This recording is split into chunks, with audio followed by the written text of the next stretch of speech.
En 1912, en un olvidado rincón de la dehesa de Extremadura, la vida de Mateo, un joven cantero de 25 años, fue demolida con la misma contundencia con la que él trabajaba la piedra.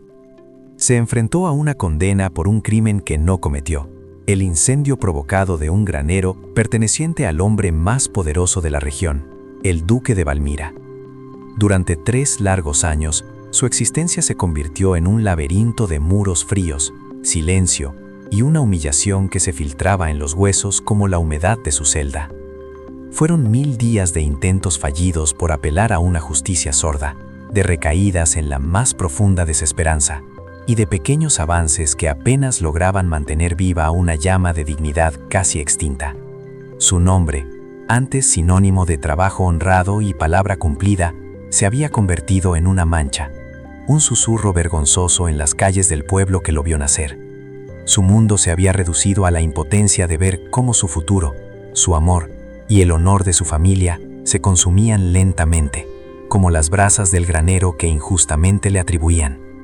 Hasta que una opción inesperada, nacida de la desesperación más absoluta y del poder silencioso de la palabra escrita, lo cambió todo. Como un hombre, despojado de todo, sin más armas que su memoria y su verdad, encuentra la fuerza no solo para resistir, sino para desafiar a un sistema diseñado para aplastarlo. Antes de desvelarte cómo un trozo de carboncillo y la lealtad inquebrantable de una mujer abrieron la única grieta de luz en aquella oscuridad, cuéntanos desde dónde estás viendo esta historia y suscríbete al canal. Créeme, no querrás perderte la increíble secuencia de decisiones que transformó no solo una vida, sino el destino de todo un pueblo. El conflicto que atrapó a Mateo no era una simple disputa legal, era una batalla perdida de antemano. La palabra de un campesino contra la de un noble terrateniente no tenía valor alguno en los tribunales de la época. El incendio del granero del duque fue el pretexto perfecto. Mateo, que aquella noche volvía a casa por un camino cercano tras una larga jornada de trabajo, fue señalado como el chivo expiatorio ideal. No había pruebas concluyentes, solo testimonios forzados por el miedo y la conveniencia, y la acusación directa del propio duque, cuya influencia se extendía como una sombra sobre el juez, el fiscal y cada miembro del jurado. El sistema judicial, corrupto y servil a los intereses de los poderosos, lo procesó y condenó en un tiempo récord. Su falta de recursos para una defensa adecuada y la ausencia total de apoyo institucional sellaron su destino antes incluso de que pudiera comprender la magnitud de la conspiración urdida en su contra. Su único patrimonio, una reputación labrada con sudor y honestidad, fue incinerada junto con el granero. Para entender la profundidad de la caída, es necesario reconstruir la vida que le fue arrebatada. Mateo no era un hombre de grandes ambiciones. Su mundo se cimentaba en aspiraciones sencillas pero sólidas.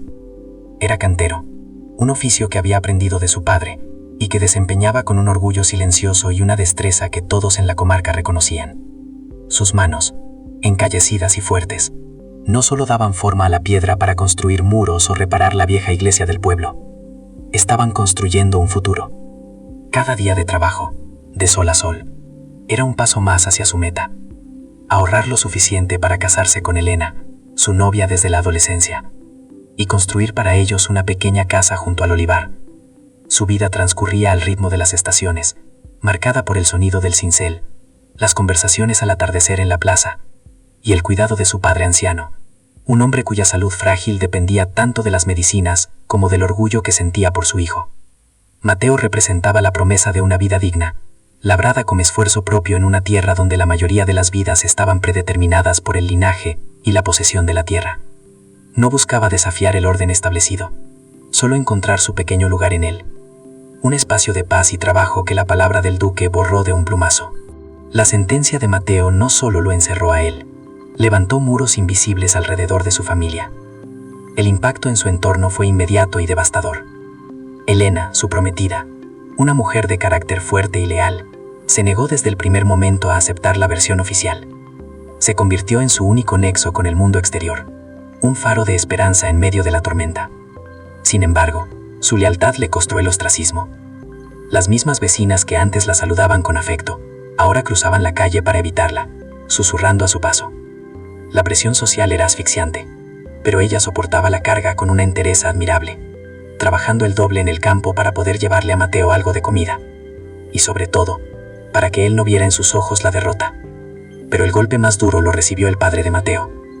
Un hombre que había vivido toda su vida con la cabeza alta, viendo su apellido como un sinónimo de integridad, se vio aplastado por la deshonra. La vergüenza se convirtió en una enfermedad que lo consumía por dentro. Dejó de salir de casa, se negó a ir a la plaza, y su salud, ya delicada, se deterioró a un ritmo alarmante. La condena de su hijo no solo le había robado su libertad, sino que le estaba robando a su padre la voluntad de vivir. Una culpa adicional que pesaba sobre los hombros de Mateo cada noche en su celda. El arquitecto de toda esta desgracia, el duque de Valmira, observaba los acontecimientos desde la comodidad de su hacienda con una arrogancia imperturbable. No era un villano de melodrama, sino algo mucho más real y peligroso. Un hombre producto de una era de privilegios incuestionables, acostumbrado a que su voluntad fuera ley y a que las vidas de los aldeanos fueran meras piezas en su tablero personal. Para él, Mateo no era una persona, sino un inconveniente, un peón sacrificable para resolver un problema mucho mayor. Lo que nadie en el pueblo sabía, y que solo los registros financieros sacarían a la luz mucho después, era que el duque estaba ahogado en deudas de juego. El granero, viejo y lleno de grano de baja calidad, estaba asegurado por una suma considerablemente alta. El incendio no fue un acto de maldad gratuita, sino un cálculo frío y desesperado para cobrar el seguro y sanear sus finanzas. Usar a Mateo como culpable fue una decisión pragmática, un joven sin influencias, fácil de incriminar, cuya desaparición no alteraría el orden social que él mismo controlaba. Su poder no residía en la fuerza física, sino en la estructura misma de la sociedad. Era dueño de las tierras, el principal empleador y el benefactor de las autoridades locales. Desafiarlo no era solo imprudente, era impensable. Dentro de los muros de la cárcel provincial, la realidad de Mateo se despojó de cualquier atisbo de esperanza. Los primeros meses fueron una niebla de incredulidad y rabia impotente. Pasaba los días en un silencio catatónico, repasando una y otra vez el juicio farsa, los rostros de quienes lo habían traicionado con su silencio y la imagen del duque sonriendo con suficiencia. El ambiente de la prisión era un crisol de desesperación.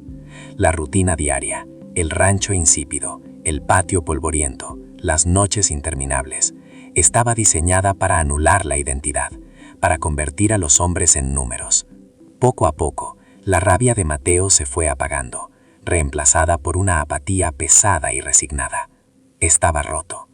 Fue en ese estado de abandono anímico cuando su camino se cruzó con el de don Anselmo, un viejo maestro de escuela encarcelado por sus ideas republicanas. Don Anselmo, un hombre que había perdido su libertad pero no su intelecto, observaba al joven cantero con una mezcla de pena y curiosidad. No le ofrecía consuelo fácil ni falsas esperanzas. Simplemente compartía su pan, sus libros y, lo más importante, una perspectiva diferente. Veía en la desesperación de Mateo no un final, sino un punto de partida, aunque el propio Mateo, hundido en la oscuridad, era incapaz de verlo. En ese momento, era solo un prisionero más, esperando que el tiempo consumiera su condena y con ella, su vida. El primer año en prisión fue una lección brutal sobre la erosión del alma. La rabia inicial, incandescente y pura, se fue enfriando hasta convertirse en una ceniza gris que cubría cada uno de sus pensamientos. La rutina carcelaria, diseñada para quebrar el espíritu, lo consiguió metódicamente. El recuento de la mañana, el rancho aguado que quemaba el estómago, las horas vacías en el patio, bajo el mismo sol que antes medía sus jornadas de trabajo. Todo era un recordatorio de lo que había perdido. Sus manos, antes herramientas de creación capaces de dar forma a la piedra más dura, se volvieron blandas, inútiles. Las miraba durante horas, incapaz de reconocerlas. Eran las manos de un extraño. El cantero que había en él se estaba muriendo, y con él el hombre que soñaba con construir un hogar para Elena. El peor tormento, sin embargo, llegaba con las visitas de ella. En su rostro veía el esfuerzo titánico que hacía por sonreír, pero sus ojos delataban el cansancio, la tristeza y el miedo.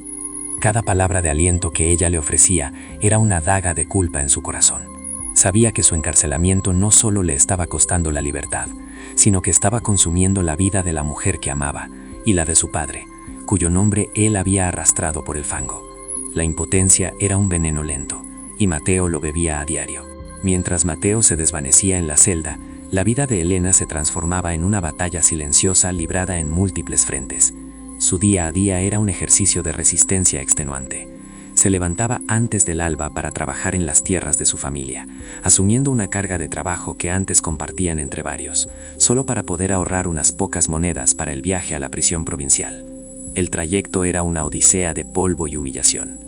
Primero, a pie hasta el pueblo vecino, y desde allí, si tenía suerte, en el carro de algún comerciante compasino que no temiera las represalias del duque.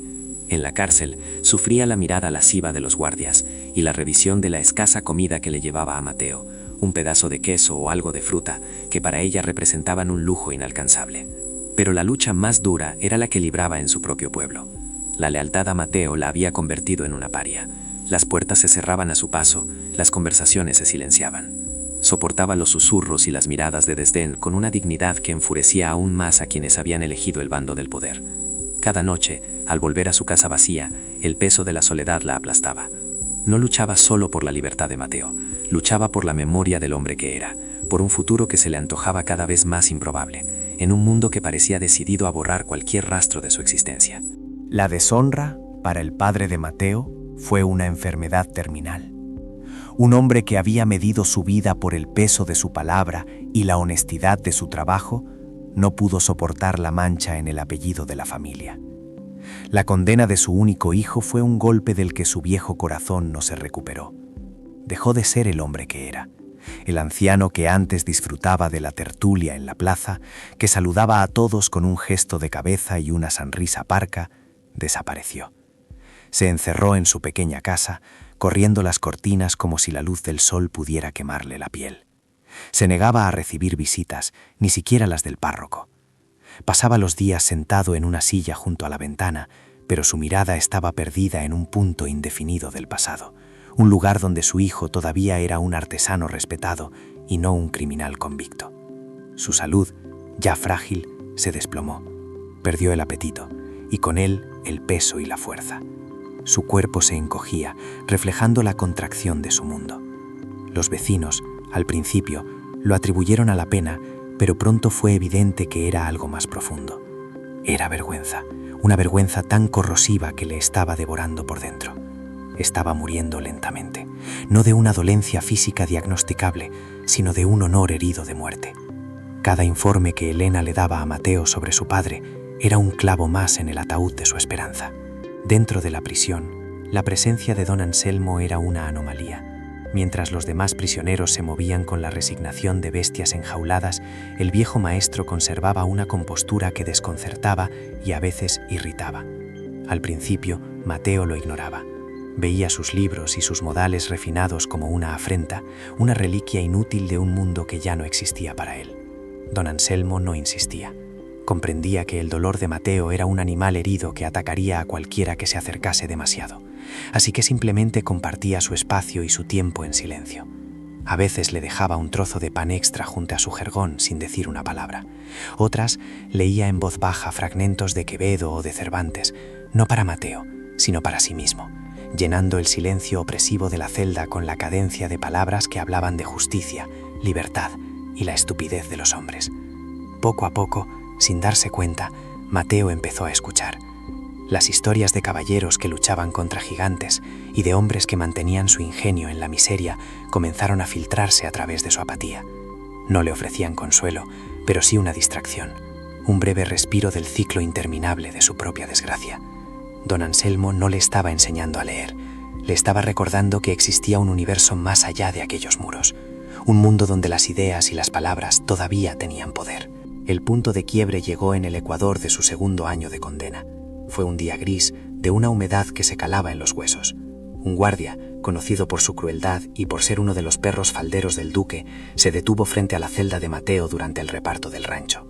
Con una sonrisa maliciosa, le dijo en voz alta, para que todos lo oyeran, que había visto a la guapa de su prometida riendo en la plaza con el capataz del duque. Parece que no pierde el tiempo, añadió con una carcajada grasienta. La provocación fue tan burda como efectiva. La imagen que el guardia pintó, aunque probablemente falsa, fue la chispa que incendió el polvorín de rabia y humillación acumulada. En un instante, Mateo dejó de ser el prisionero apático. Se abalanzó contra los barrotes, gritando, con una furia animal que sorprendió incluso a sí mismo. La respuesta fue inmediata y brutal. Varios guardias lo sacaron a rastras de la celda y lo arrojaron a una celda de aislamiento. Pasó una semana en la más absoluta oscuridad, con el frío del suelo de piedra como única compañía y un trozo de pan y agua al día. Fue allí, en el silencio total, donde tocó fondo. Despojado de todo, incluso de la luz, se enfrentó a la verdad de su situación. Estaba completamente solo, y su rabia solo servía para apretar más la soga alrededor de su propio cuello. Cuando lo devolvieron a la celda común, era un hombre diferente. La furia se había extinguido, dejando en su lugar un vacío helado. La siguiente visita de Elena fue la más difícil de todas. Ella vio la nueva quietud en sus ojos, una resignación que la asustó más que toda su rabia anterior. Había perdido el brillo, la última braza de desafío. Ella acababa de visitar a su padre, que por primera vez se había negado a abrirle la puerta. La desesperación la embargaba. Se aferró a los barrotes, y con la voz rota en un susurro urgente, le dijo las palabras que lo cambiarían todo. Tu padre se está muriendo, Mateo. Se muere de vergüenza. Ya no lucha, se ha rendido. Y tú aquí, consumiéndote en silencio. ¿No lo ves? Tu silencio los están matando tanto como la mentira del duque. Aquellas palabras no fueron una acusación, sino un ruego desesperado. Pero para Mateo resonaron como un veredicto. Aquella noche, en la oscuridad de su celda, no durmió. Las palabras de Elena daban vueltas en su cabeza, una y otra vez. Comprendió una verdad terrible. Al aceptar su destino en silencio, se había convertido en cómplice de la destrucción de su familia. Su sufrimiento pasivo no era una forma de resistencia, era una rendición. Y la rendición ya no era una opción. La desesperanza se transformó en una rabia fría, calculadora. Ya no lucharía por su libertad, que veía lejana, sino por algo mucho más inmediato y sagrado, el honor de su padre. A la mañana siguiente, Mateo se acercó a don Anselmo. Su postura había cambiado. Ya no caminaba con los hombros caídos de un hombre derrotado. Había una determinación en su mirada que el viejo maestro no había visto antes. No le pidió consejo ni consuelo. Su petición fue directa y práctica. Necesito escribir, dijo, con una voz ronca por el desuso. Necesito papel y algo con lo que escribir. Don Anselmo lo observó durante un largo momento, una lenta sonrisa formándose en sus labios arrugados. Había estado esperando ese momento. Sabía que la inteligencia de Mateo, aunque sin pulir por la educación formal, era su arma más poderosa. Durante los días siguientes, utilizando sus escasos privilegios y la complicidad de un guardia que le debía un viejo favor, don Anselmo consiguió los materiales. No era mucho, unas cuantas hojas de papel de estraza, de las que se usaban para envolver paquetes, y un pequeño lápiz de carpintero, corto y desgastado. Se lo entregó a Mateo en secreto, durante el caos del cambio de guardia. Esa noche, a la luz temblorosa de un candil lejano, Mateo se sentó en su jergón. No empezó escribiendo una súplica de clemencia ni una declaración de inocencia. Su primera línea fue un recuerdo. Agosto de 1908. El duque desvió el arroyo para regar sus nuevos viñedos, dejando secos los huertos de 5 familias. No estaba escribiendo su defensa, estaba escribiendo la acusación. El cantero había encontrado una nueva piedra que tallar, la verdad. El trabajo que Mateo inició en la penumbra de su celda no tenía nada que ver con la cantería, pero requería la misma paciencia y precisión. Cada noche, después del último recuento, se sentaba en el suelo frío, con las hojas de papel de estraza apoyadas sobre sus rodillas, y el pequeño lápiz de carpintero entre sus dedos. Al principio, sus manos, desacostumbradas a un instrumento tan delicado, se sentían torpes, pero pronto la memoria tomó el control. No escribía con la rabia del momento, sino con la frialdad de un contable que registra una deuda. Cada injusticia del duque era un asiento en su libro de cuentas. 12 de abril de 1909. A la familia de Juan el Pastor se le denegó el paso por el camino viejo para llevar sus ovejas a pastar. Perdieron 3 corderos buscando una ruta alternativa. Invierno de 1910. El tejado de la casa de los Méndez se hundió por las lluvias. El duque, dueño de la propiedad, se había negado a repararlo durante años, a pesar de las súplicas. No eran lamentos, eran hechos, fechas, nombres, consecuencias. Don Anselmo, desde su jergón, observaba en silencio.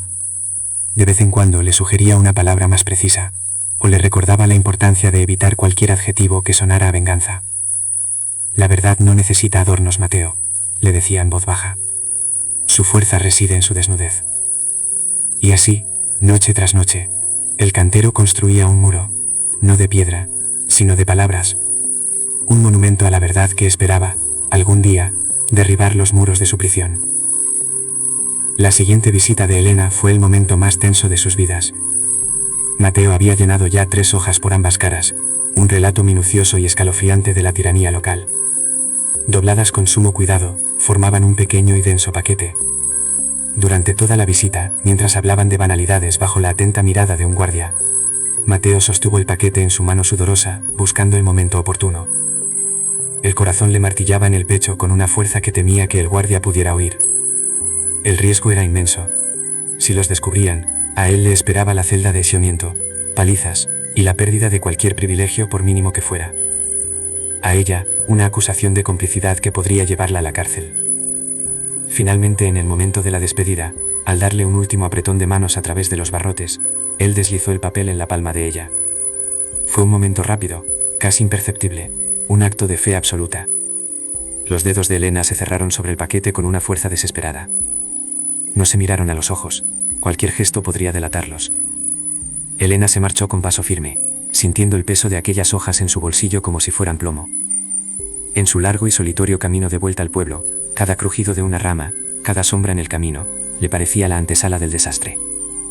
Aquel pequeño paquete de papel no solo contenía la verdad de Mateo, contenía el destino de ambos. Una vez en la seguridad de su casa, con la puerta cerrada con cerrojo, Elena desplegó las hojas sobre la mesa de la cocina. Leyó las palabras de Mateo a la luz de un candil, y cada frase era una punzada de dolor y de orgullo. La caligrafía era tosca, la de un hombre acostumbrado a herramientas más pesadas, pero la claridad de los hechos era incontestable. El documento era un arma, pero un arma inútil en sus manos. ¿Qué podía hacer ella, una simple campesina, con aquello? ¿Mostrárselo a los vecinos que se esconderían por miedo? ¿Llevarlo al alcalde, un títere del duque? La responsabilidad la abrumaba. Se sentó en la oscuridad durante horas, sintiendo el peso de la vida de Mateo sobre sus hombros. Fue entonces cuando una idea, tan arriesgada como inevitable, tomó forma en su mente. Don Julián, el párroco del pueblo. Era un hombre bueno, aunque conocido por su carácter apocado y su aversión a los conflictos. Durante años había aceptado las generosas donaciones del duque para la iglesia, mirando hacia otro lado ante sus abusos. Pero también era, en teoría, un siervo de Dios, un hombre cuya lealtad última debía ser con la verdad y la justicia. Era una apuesta desesperada, quizás la única que les quedaba. A la mañana siguiente, con el corazón encogido, Elena se dirigió a la casa parroquial, con las cartas de Mateo ocultas bajo su chal. Iba a poner a prueba la conciencia del único hombre que, por su posición, aún podría tener una. Don Julián recibió a Elena con la amabilidad distante que reservaba para sus feligreses. Escuchó su historia con una expresión de creciente incomodidad. Cuando ella le entregó las cartas, las tomó como si quemaran. Se sentó en su escritorio de roble oscuro, bajo un crucifijo de madera, y comenzó a leer. El silencio en el pequeño despacho se hizo denso, pesado. Elena observaba cada gesto del sacerdote, el ceño fruncido, el temblor casi imperceptible de sus manos, la forma en que su respiración se volvía más superficial a medida que avanzaba en la lectura. No eran acusaciones vagas, eran hechos documentados, un catálogo de crueldades que él mismo, en el secreto del confesionario o en las visitas a los enfermos, había escuchado en susurros a lo largo de los años. Las palabras de Mateo no le revelaban nada nuevo, pero al verlas todas juntas, escritas con esa caligrafía honesta y brutal, la verdad se volvía ineludible, monstruosa. Cuando terminó de leer, don Julián se levantó y caminó hacia la ventana, dándole la espalda a Elena. Permaneció allí un largo rato, mirando sin ver los tejados del pueblo. El miedo luchaba en su interior contra una conciencia largamente dormida. Finalmente, se volvió hacia ella, con el rostro pálido. «Esto es muy peligroso, hija mía», dijo con voz queda. «Déjame esto a mí. Reza. Y no le digas a nadie que has venido a verme». No era una promesa, pero tampoco una negativa. Era el sonido de una puerta que, por primera vez, no se cerraba de golpe. Esa noche el párroco no durmió. Las cartas de Mateo estaban extendidas sobre su escritorio, iluminadas por la luna que se filtraba por la ventana. Cada nombre, cada fecha, evocaba un rostro, una historia de sufrimiento que él había intentado mitigar con oraciones y palabras de consuelo, pero nunca con acciones. Se sintió un cobarde. Recordó la confesión de una mujer cuyo marido había sido despedido injustamente por el duque y que no tenía con qué alimentar a sus hijos. Recordó el funeral de un anciano que murió de frío porque el duque se negó a reparar su casa. La crónica de Mateo no era solo una defensa, era un juicio a la complicidad silenciosa de todo el pueblo, y él, su guía espiritual, era el principal acusado. La imagen de Mateo, un buen hombre consumiéndose en una celda, y la de su padre, muriendo de vergüenza en su propia casa, se clavaron en su conciencia. Al amanecer, la decisión estaba tomada. Su miedo al duque no podía ser más grande que su temor a Dios. Sacó papel y tinta de un cajón, y con una caligrafía deliberadamente distinta a la suya, comenzó a copiar la primera carta de Mateo. No sabía aún qué haría con esas copias, pero sentía que el simple acto de transcribir la verdad ya era una forma de rebelión, un primer paso para redimir años de silencio culpable. Era un gesto pequeño, secreto, pero en la opresiva atmósfera del pueblo, era un terremoto. Con la ayuda encubierta de don Julián, la resistencia encontró un método. El plan era arriesgado, pero de una lógica impecable. En cada visita, Elena le entregaba al párroco las nuevas crónicas de Mateo. Él, a su vez, las copiaba varias veces durante la noche, quemando siempre los originales para no dejar rastro de la caligrafía del prisionero. Estas copias anónimas comenzaron a aparecer en lugares estratégicos, no para el público general, sino para personas clave cuya conciencia podía ser removida. Una copia fue deslizada bajo la puerta del médico del pueblo, un hombre de ciencia que respetaba los hechos. Otra apareció en el libro de cuentas del comerciante más antiguo, un hombre que había sufrido en silencio las presiones comerciales del duque. No eran panfletos revolucionarios, sino documentos serios, casi notariales. El efecto no fue inmediato ni explosivo, sino un goteo lento y corrosivo. La narrativa oficial sobre Mateo comenzó a desmoronarse, no por una acusación directa, sino por el peso abrumador de una verdad documentada que resonaba con las experiencias personales de demasiada gente. En las conversaciones en la taberna o a la salida de misa, el nombre de Mateo ya no se pronunciaba con desprecio, sino con una mezcla de duda y compasión. El miedo al duque no había desaparecido, pero ahora competía con una nueva emoción: la vergüenza colectiva. Dentro de la prisión, Mateo percibía el cambio sin conocer los detalles. Lo veía en los ojos de Elena. Su mirada ya no era solo de amor y sufrimiento. Ahora había en ella una chispa de complicidad, de desafío. No podían hablar del plan, pero ella había ideado un código sencillo. Si apretaba su mano una vez al despedirse, significaba que las cartas habían sido entregadas sin novedad. Si la apretaba 2 veces, quería decir que algo se estaba moviendo, que sus palabras habían encontrado tierra fértil. En las últimas visitas, siempre eran 2 apretones. Este conocimiento secreto transformó a Mateo. El propósito le devolvió la vida que la apatía le había robado. Ya no era una víctima pasiva del sistema, era un combatiente activo, librando una guerra desde el lugar más inverosímil. Su trabajo como cronista le devolvió la dignidad que el juicio le había arrebatado. Se sentía, de nuevo, un constructor. Antes, con sus manos levantaba muros de piedra que daban cobijo. Ahora, con su memoria y un lápiz, levantaba un edificio de verdad que, esperaba, le devolvería el honor. Se aferraba a esta tarea con una disciplina férrea. Cada recuerdo que lograba plasmar en el papel era una piedra más en la fortaleza de su inocencia y un golpe más en los cimientos del poder del duque. La esperanza, que había sido una palabra vacía, se había convertido en un plan de acción. El éxito inicial de la campaña de cartas tuvo una consecuencia imprevista: despertó a la bestia. El duque de Valmira no era un hombre que se dejara socavar por susurros. Su poder se basaba en el miedo visible, en la obediencia incuestionable, y percibió el cambio en el aire del pueblo como un desafío directo a su autoridad. Notaba las miradas que se apartaban con menos rapidez, el silencio que ya no era de sumisión, sino de juicio. Su reacción fue tan predecible como brutal.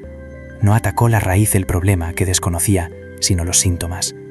Despidió a 2 jornaleros de toda la vida bajo un pretexto insignificante, dejando a sus familias en la indigencia como advertencia pública. Aumentó de forma arbitraria el alquiler de varias casas de su propiedad, recordando a todos quién era el dueño de los techos que los cobijaban. Organizó una cacería ostentosa, paseándose por las calles del pueblo con sus invitados de la capital, una demostración de poder y desdén que buscaba aplastar cualquier incipiente brote de rebeldía. Para Elena y don Julián, cada acto de represalia del duque era una tortura. Veían el sufrimiento que su plan, indirectamente, estaba causando. La duda comenzó a carcomerlos. ¿Estaban ayudando a Mateo o estaban arrastrando a todo el pueblo a una desgracia aún mayor? La estrategia del goteo de la verdad se enfrentaba ahora a un muro de intimidación. La gente volvía a bajar la cabeza. El miedo era un argumento más poderoso que la verdad escrita en un papel anónimo.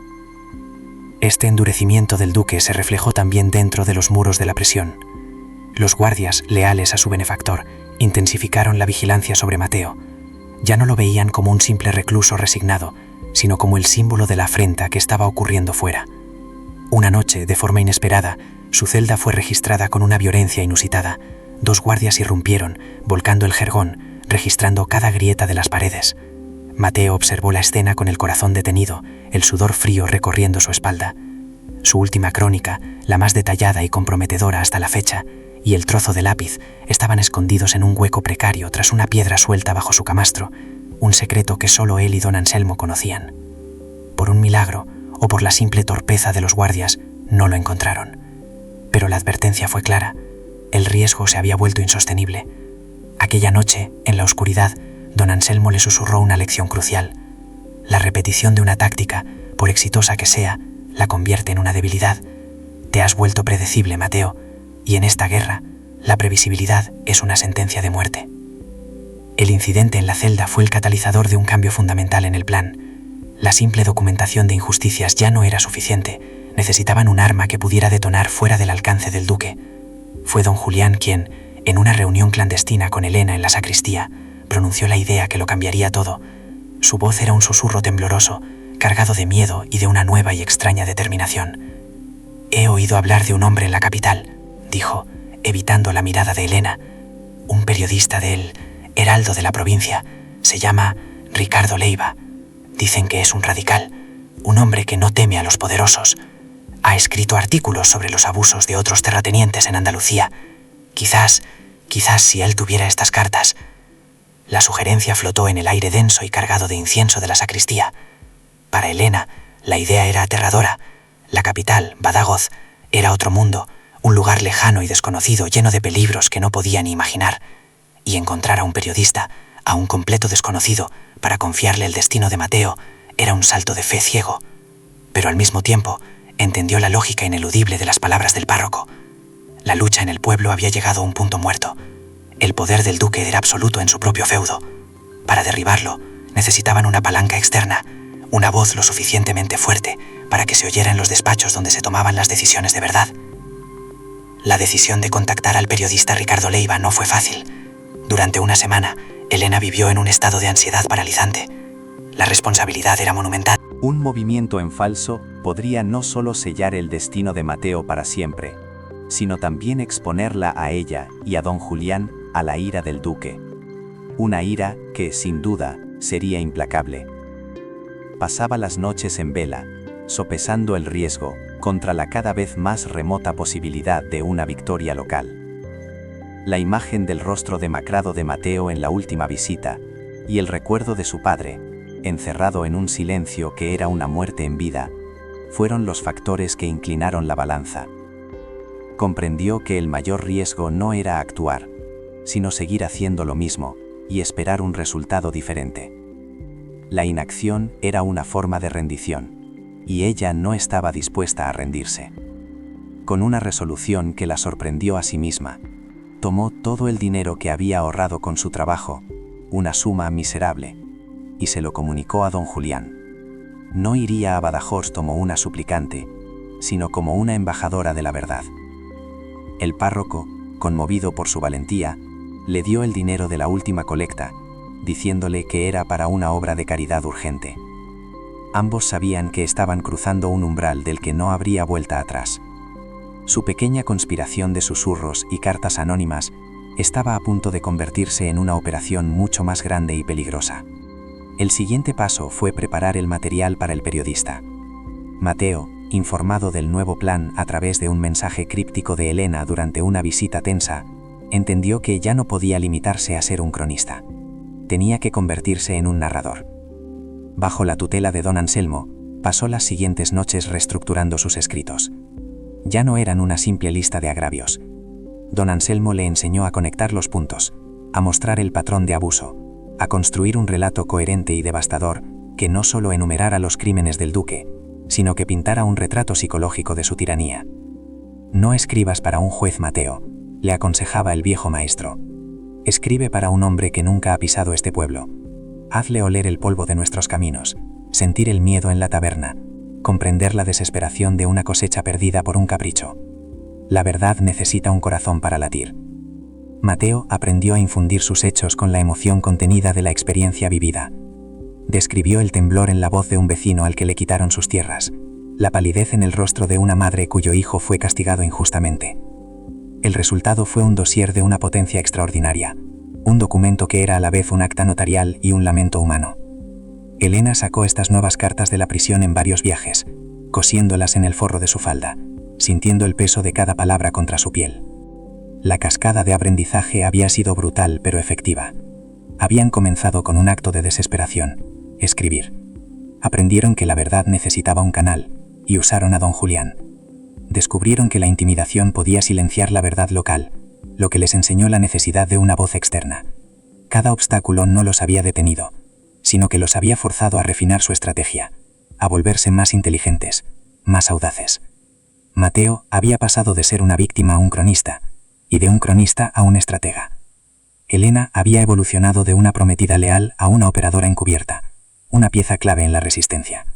Incluso don Julián había encontrado en el miedo una fuente de coraje inesperado. Este proceso de prueba y error, de pequeños avances seguidos de peligrosos retrocesos, había forjado en ellos una resiliencia que no sabían que poseían.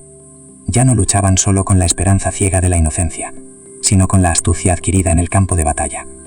Estaban aprendiendo las reglas de un juego que no habían elegido jugar, y comenzaban a usarlas en contra de su creador. El viaje de Elena a Badajoz no era solo una misión desesperada, era la culminación de meses de aprendizaje, la aplicación práctica de todo lo que la adversidad les había enseñado.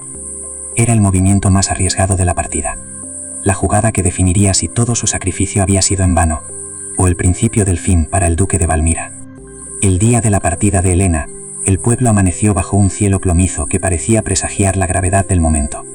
Se despidió de su familia con una excusa vaga sobre una visita a una tía enferma en la ciudad. Nadie hizo preguntas. Su rostro, marcado por la determinación, no invitaba a la curiosidad. Antes de dirigirse al camino principal, pasó por la casa del padre de Mateo. Por primera vez en meses, la puerta se abrió.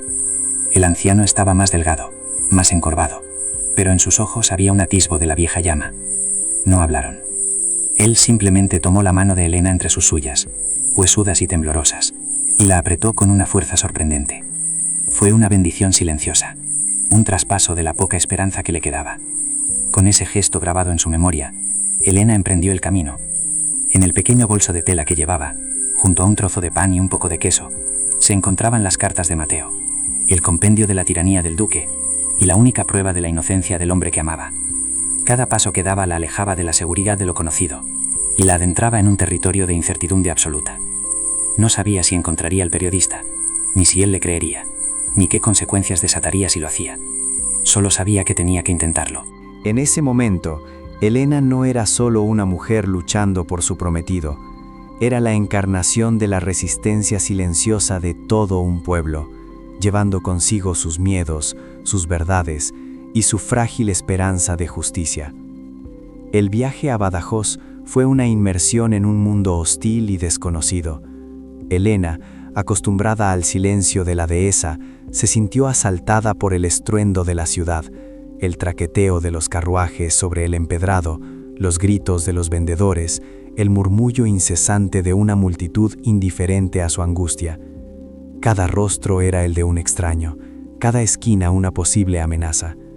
Encontró la dirección del periódico, El Heraldo de la provincia, en un edificio imponente que la hizo sentir aún más pequeña e insignificante. Durante casi una hora permaneció en la acera de enfrente, paralizada por el miedo.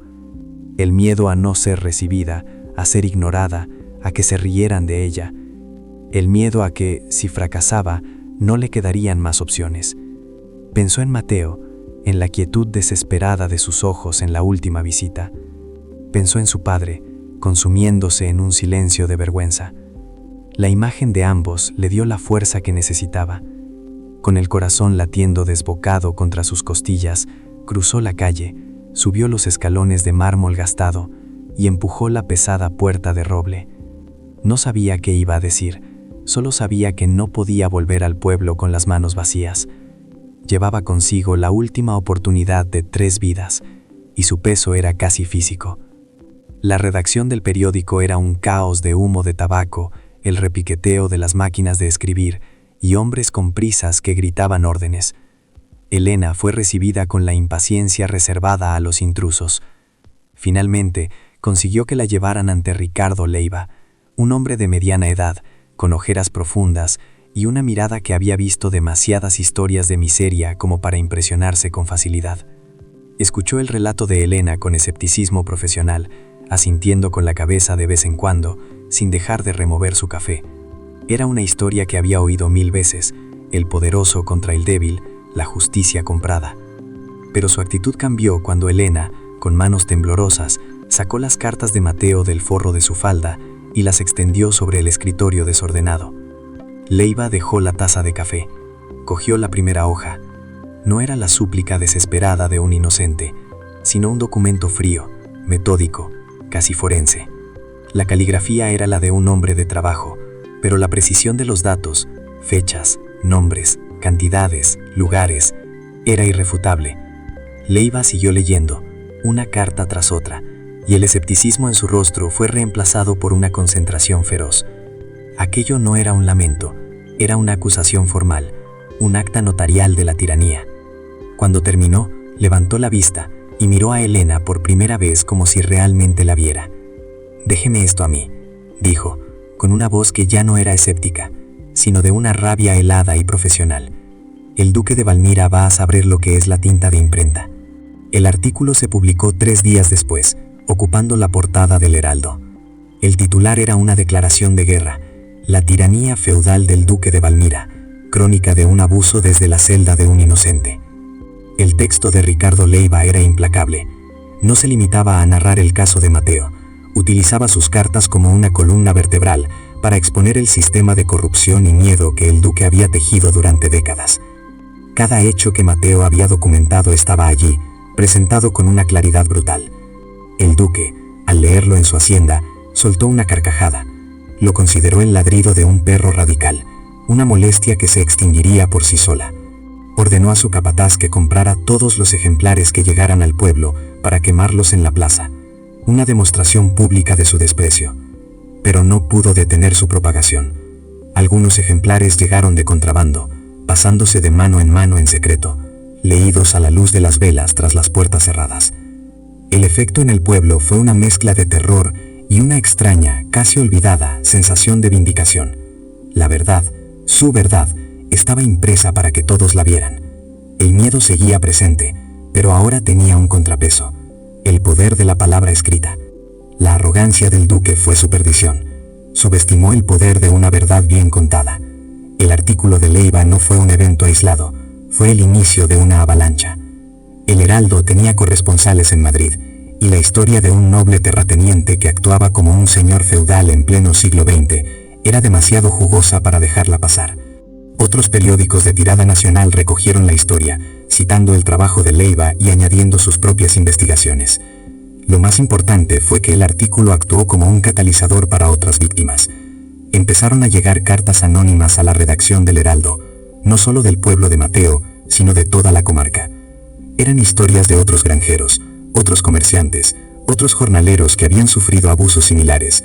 Cada carta corroboraba el patrón de comportamiento que Mateo había descrito. La historia de un solo hombre se convirtió en la historia de toda una región oprimida.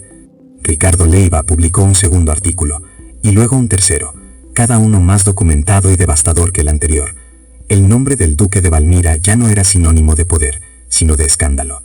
Su red de influencias locales se demostró inútil contra la presión de la opinión pública nacional. Estaba perdiendo el control de la narrativa, y con ello, la base misma de su poder. El clímax, sin embargo, no ocurrió en los despachos de Madrid, ni en las redacciones de los periódicos. Tuvo lugar en el corazón mismo del dominio del duque, la iglesia del pueblo, un domingo por la mañana. El templo estaba abarrotado, como siempre. El duque ocupaba su banco en primera fila, con una expresión de desafío en el rostro, intentando proyectar una normalidad que ya nadie sentía. La atmósfera era eléctrica, cargada de una tensión insoportable. Tras el evangelio, don Julián, el párroco, subió al púlpito. Estaba pálido, y sus manos temblaban visiblemente al apoyarse en el atril. No comenzó su sermón habitual sobre el perdón o la obediencia.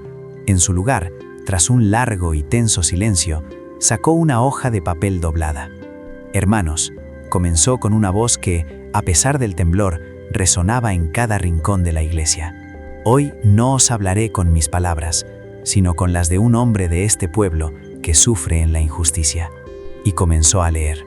No leyó sobre el incendio, ni mencionó al duque. Leyó un fragmento de una de las cartas de Mateo que describía la desesperación de una familia al ver cómo el arroyo que regaba su huerto era desviado, condenando su cosecha y su sustento. No dio nombres, pero no era necesario. Todos en esa iglesia conocían esa historia. Todos sabían de quién hablaba.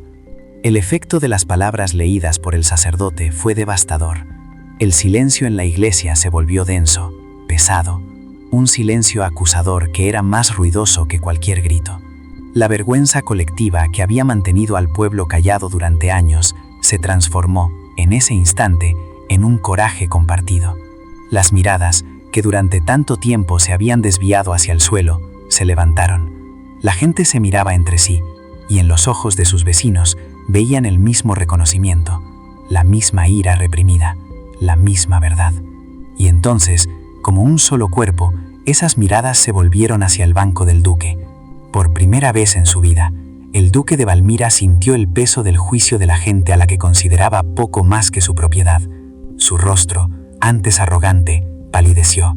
Se vio expuesto, juzgado y condenado, no por un tribunal lejano, sino por la comunidad a la que había tiranizado.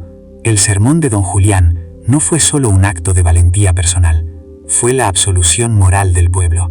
Al dar voz a la verdad de Mateo, en el lugar más sagrado de la comunidad, el párroco había roto el hechizo del miedo. El poder del duque, que se basaba en el silencio y la sumisión, se desmoronó en ese preciso instante. Ya no era un señor temido, sino un hombre solo, rodeado por el silencio de sus víctimas.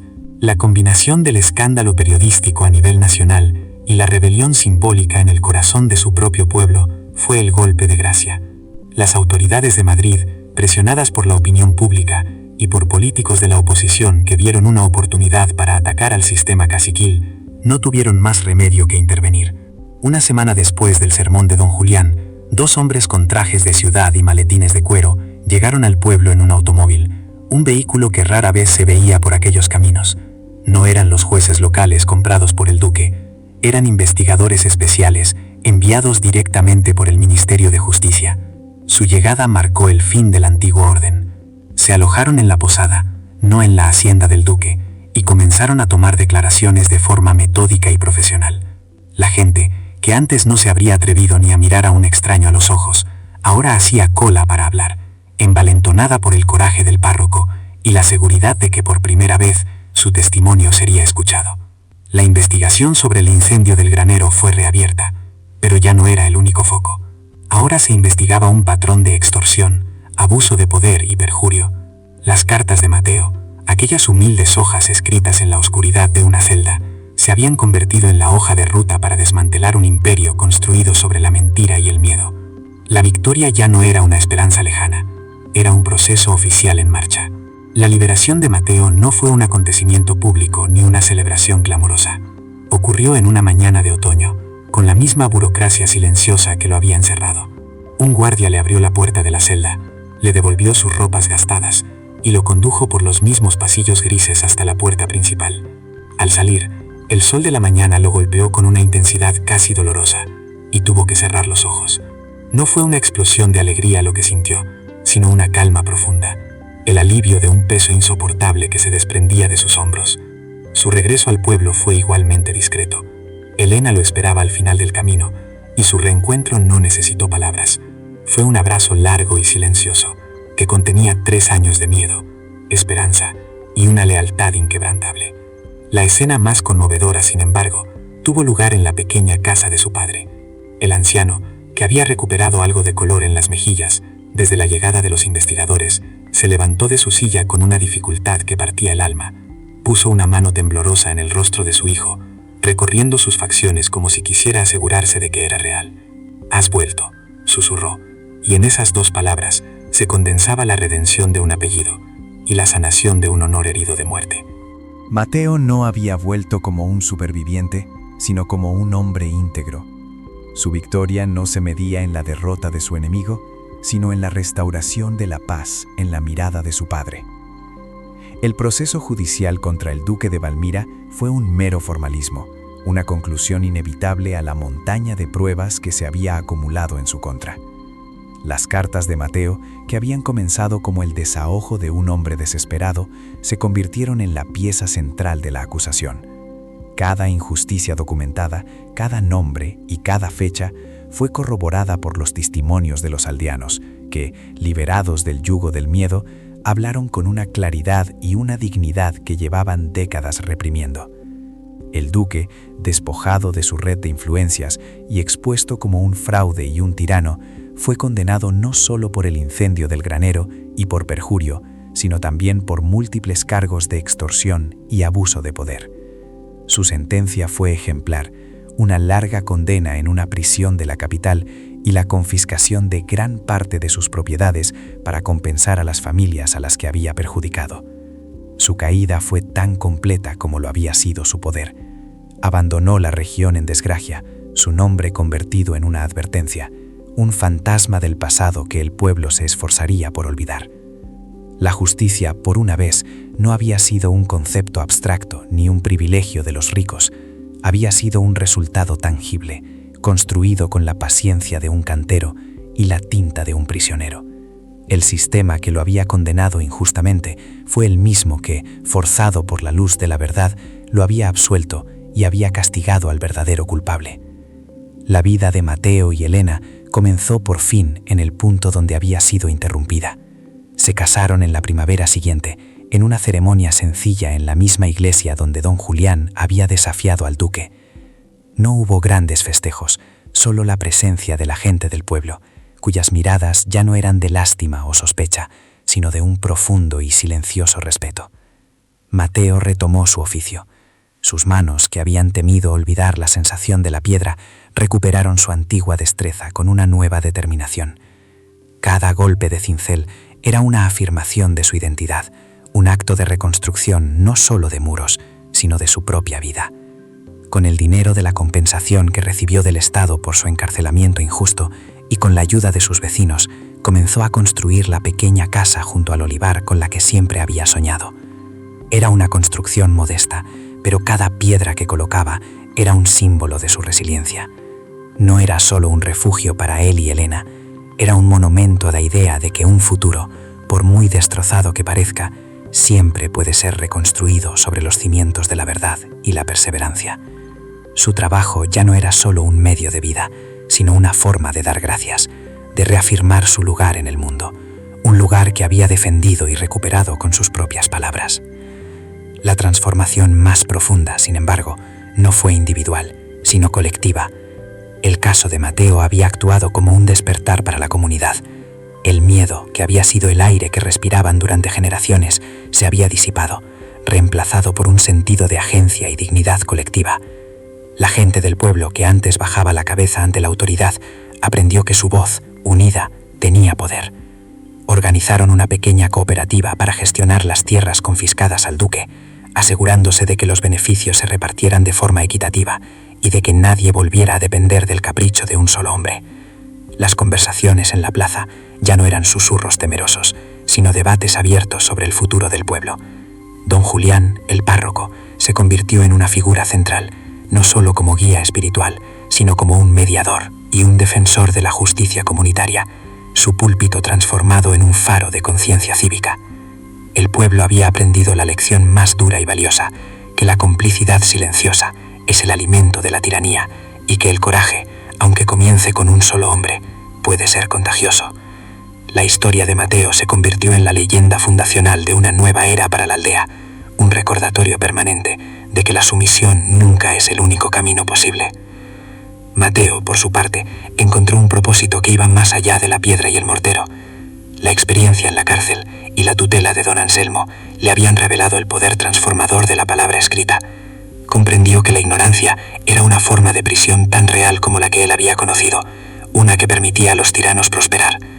Con una humildad que conmovía, decidió compartir su descubrimiento. Durante las tardes, después de su jornada de trabajo, reunía a los niños del pueblo en un viejo almacén abandonado. Con una pizarra que había pertenecido a don Anselmo y que Elena había logrado recuperar, comenzó a enseñarles a leer y a escribir. No era un maestro de escuela formal, era un hombre que enseñaba con la autoridad de la experiencia vivida. Les enseñaba no solo a formar letras, sino a usarlas para contar sus propias historias, para defender sus derechos, para entender el mundo y no ser víctimas de él. Su pequeña escuela improvisada se convirtió en el corazón latente del nuevo pueblo. Era su forma de honrar al viejo maestro republicano y de asegurarse de que la oscuridad que él había sufrido nunca más encontraría un terreno fértil en la ignorancia de las futuras generaciones. Estaba armando a sus vecinos con la única herramienta que había demostrado ser más fuerte que el poder y el dinero. Así, la vida de Mateo encontró un nuevo equilibrio. De día era el cantero que reconstruía el mundo físico de su pueblo, levantando muros que daban seguridad y cobijo. De tarde era el maestro que construía las mentes del futuro, levantando defensas contra la injusticia. No buscó el reconocimiento, ni se convirtió en un líder político. Su liderazgo era de otra naturaleza, silencioso, constante y basado en el ejemplo. Encontró su paz no en el olvido de lo que había sufrido, sino en la transformación de ese sufrimiento en un legado de fortaleza y conocimiento para su comunidad. Años después, los viajeros que pasaban por el pueblo notaban algo diferente en la mirada de sus gentes. Una franqueza, una confianza en sí mismos que no era común en las zonas rurales de la época. Y así, con la humilde tinta de un prisionero, se reescribió la historia del pueblo. Todos comprendieron que el poder de un tirano se derrumba ante la verdad escrita con el coraje de un corazón inocente. La historia de Mateo no se contaba como una tragedia, sino como la prueba de que, a veces, para construir un mundo más justo, primero hay que atravesar la más profunda de las oscuridades. Las cicatrices de aquellos 3 años nunca desaparecieron del todo, ni de la memoria de Mateo, que a veces, en el silencio de la noche, todavía sentía el frío del suelo de la celda, ni del alma del pueblo, que aprendió a convivir con el recuerdo de su propia cobardía. Pero esas cicatrices no se convirtieron en una fuente de amargura, sino en un mapa. Se transformaron en la topografía de su nueva identidad, un recordatorio constante del precio de la libertad y la dignidad. La historia de Mateo no se contaba como un cuento de hadas con un final feliz, sino como una crónica de resistencia, una lección grabada en la piedra de la memoria colectiva. Los ancianos la narraban a los más jóvenes no para asustarlos, sino para armarlos. Les enseñaban que el poder de los opresores no reside en su riqueza o en sus títulos, sino en la obediencia silenciosa de los oprimidos. El nombre del duque de Valmira se convirtió en un susurro de advertencia, mientras que el nombre de Mateo, el cantero, se pronunciaba con un respeto reservado a los fundadores. Su legado no fue el de un héroe que mató a Uragón, sino de un hombre corriente que, enfrentado a la aniquilación, eligió la única herramienta que le quedaba, la memoria, y con ella reconstruyó no solo su vida, sino el honor de toda una comunidad. El pasado no fue enterrado, se convirtió en los cimientos sobre los que se edificó un futuro más consciente, y sobre todo, más justo. El impacto de la lucha de Mateo trascendió los límites polvorientos de su aldea. Los artículos de Ricardo Leiva que habían desatado el escándalo se convirtieron en un caso de estudio en las facultades de periodismo y en los círculos de debate político de la capital. La historia del cantero que derribó a un duque con un lápiz se convirtió en un poderoso símbolo para otros que sufrían bajo sistemas similares de caciquismo en las zonas más olvidadas de España. Demostró que no era necesario un levantamiento armado para desafiar la tiranía. A veces una verdad bien documentada y estratégicamente difundida podía ser un arma mucho más eficaz. El método de Mateo, basado en la paciencia, la precisión y la colaboración encubierta, inspiró a otros a documentar sus propias injusticias, a crear redes de información clandestinas y a buscar aliados en la prensa y en los sectores progresistas de la sociedad. Su historia no fue una llamada a la revolución, sino algo más sutil y quizás más poderoso. Una demostración práctica de que la información es poder y que la verdad, por muy frágil que parezca, tiene una capacidad corrosiva que puede desmoronar las estructuras de poder más arraigadas. El legado de Mateo, por tanto, no solo se vivió en su pueblo, sino que se convirtió en una pequeña pero brillante luz de esperanza para innumerables personas que, hasta entonces, habían creído que su única opción era la resignación. Pero el legado más tangible y duradero no se encontraba en los libros de historia ni en los debates políticos, sino en el murmullo de las voces infantiles que llenaba el viejo almacén cada tarde. La pequeña escuela improvisada de Mateo se convirtió en el verdadero monumento a su victoria. Allí, sobre la pizarra desgastada de don Anselmo, no solo enseñaba el abecedario, enseñaba a dudar, a preguntar, a no aceptar una verdad solo porque la pronunciara alguien con poder. Les leía los artículos del periódico, explicándoles cómo las palabras que ellos ahora aprendían a formar habían liberado a un hombre inocente y habían devuelto la dignidad a sus padres. Estaba transmitiendo la lección más importante que había aprendido en la oscuridad de su celda, que la ignorancia es la primera cadena de la esclavitud. Ver a los hijos de los mismos vecinos que una vez le dieron la espalda, deletrear sus primeras palabras, ver el orgullo en sus ojos al escribir su propio nombre, era para Mateo la culminación de su lucha. No estaba simplemente enseñando a leer, estaba forjando ciudadanos. Estaba asegurándose de que la próxima generación no necesitara un héroe que lo salvara, porque cada uno de ellos tendría en sus manos la herramienta para defenderse por sí mismo. Estaba transformando su dolor personal en una herencia de empoderamiento colectivo, el acto de generosidad definitivo. La lección que dejó esta lucha fue, en su esencia, tan simple como profunda. Demostró que la tiranía no es una fuerza invencible de la naturaleza, sino una construcción humana que se alimenta de dos elementos fundamentales: el miedo y el silencio. El duque de Valmira no cayó por la fuerza de un ejército, ni por un decreto real, sino porque un hombre se negó a permanecer en silencio. Mateo, desde el lugar más impotente imaginable, una celda de prisión, logró lo que nadie creía posible, porque entendió, instintivamente primero, y con la ayuda de don Anselmo después, que la memoria es un acto de resistencia. Al escribir cada injusticia, al ponerle fecha y nombre a cada abuso, estaba despojando al duque de su arma más poderosa, el olvido. Estaba creando un registro, una verdad inalterable que, una vez liberada, tuvo vida propia. Su historia es el testimonio eterno de que el poder de un opresor se derrumba en el preciso instante en que una de sus víctimas decide contar la verdad y otra decide escucharla. No se necesita ser un sabio ni un guerrero para cambiar el mundo. A veces, solo se necesita el coraje de un corazón inocente y la determinación de dejar constancia. Historias como la de Mateo nos recuerdan que ninguna lucha es demasiado pequeña cuando lo que está en juego es la dignidad, y que la voz de una sola persona puede resonar con la fuerza de un pueblo entero. Su legado no está en las piedras que talló, sino en las mentes que ayudó a despertar. Si crees que la verdad merece ser contada y que el coraje de un individuo puede inspirar a muchos, comparte este documental. Suscríbete para no perderte más historias reales que demuestran la increíble fuerza del espíritu humano. Gracias por escuchar.